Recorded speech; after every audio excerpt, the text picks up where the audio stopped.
I wrote Forget when I was 15, and I was about to experience my 4th or 5th across state lines move.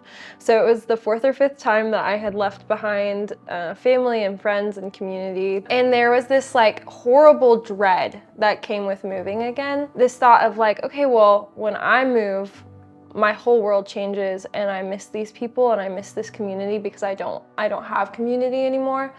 But for the people that I'm leaving, they still have their daily lives, and so that hole might be there for a minute. They might call me for a while, and then slowly, like, they forget about you and their lives go back to normal and they have other friends, and so they stop calling.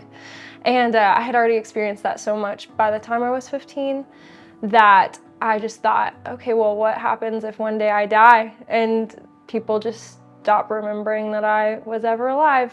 And it was a horrible thought.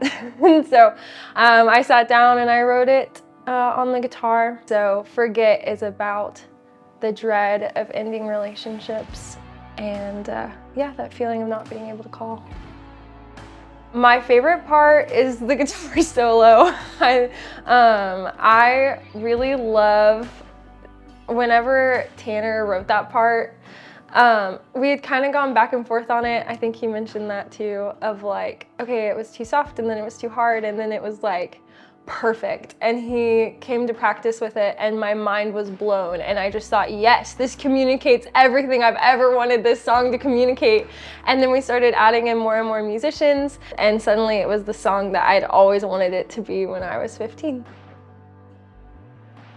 Obviously, this song means what I wrote it to mean. To me, it's the dreading of the ending of relationships. I think about my uncle who died every time I perform, and especially when we were recording this song.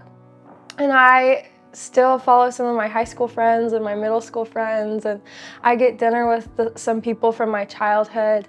And I know for a fact that the people involved in this project, I will never, ever forget.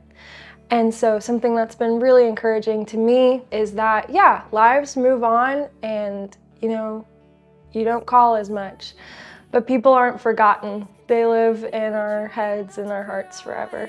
I wanted to reach out and reassure you, but I stopped. 'Cause what good can I